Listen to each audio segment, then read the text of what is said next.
జోడీ grand finale వరకు వెళ్ళాం. ఫస్ట్ టైం చిట్టన్నకు వచ్చినప్పుడు హ్మ్. ఢీ జోడీ గ్రాండ్ ఫినాలి వరకు వెళ్ళాం. హ్మ్.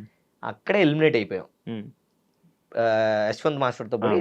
ఎలిమినేట్ అయిపోయాం. హ్మ్. అప్పుడు నేను తెలుసుకున్నా. ఓకే. ఎక్కడ ఏం కావాలి? గ్రాండ్ ఫినాలేకి వచ్చినప్పుడు సాంగ్‌లు ఎలా చేయాలి? ఏంటి అని. హ్మ్. నెక్స్ట్ ఇంక డీ10 వచ్చింది. హ్మ్. ఈ ఎదవ రాజుగాడు ఒకడు ఎంటర్ అయ్యాడు. ఆ! ఇంక ఆడిని తీసుకున్నారు. అన్నే అన్నాడు. "అరే! రాజుగాడి దగ్గరికి వెళ్తున్నానురా మరి ఆడిని ఏంటంటే బావుంటదన్న ఆడు చేస్తాడు. చూసి చేసుకోండి అన్నాం." ఇంకా అక్కడి నుంచి ఆ! ఇంక రాజుగాడిది ఆగలేదనమాట ఇంక. ఆ! వాడికి డెడికేషన్ గాని ఇప్పటికి నేను రాజుగాడికి ఫ్యాన్ అని చెప్తానన్న. ఎందుకనంటే హ్మ్. వాడు బయట ఎలా అయినా ఉన్నా ఏదన్నా చేయని. హ్మ్. రాజుగాడికి ఉన్నంత డెడికేషన్ డీ10లో హ్మ్. నాకు తెలిసి నేను ఎవ్వరి దగ్గర చూడల. హ్మ్. వాడికి డెడికేషన్ బాబోయ్! నరాలు తెగిపోయేయి. అవునండి. బెల్ట్ అవునవును. ఎక్కిపోయేయి. వాడు హ్మ్. ఫిజియోథెరపీ చేయించుకొనొచ్చి ప్రాక్టీస్ చేసేవాడు. హ్మ్. ప్రాక్టీస్ డీ టైమ్‌లో. అప్పట్లో చాలా కష్టపడ్డాడు. చాలా చాలా అంటే కష్టపడ్డాడు. బీభత్సమైన డెడికేషన్ అవును. చేసేవాడు. అవును. నాకు దగ్గరుండి పర్సనల్‌గా తెలుసు. నేను అప్పుడు కంపోజ్ చేసేవాడిని సాంగులన్నీ. హ్మ్. హ్మ్. హ్మ్. కొన్ని సాంగులు చిట్టని చేసేవాడు. కొన్ని సాంగులు నేను హ్మ్. చేసేవాడిని. హ్మ్. సో, అట్లా ఇంకా గ్రాండ్ ఫినాలే వచ్చింది. హ్మ్.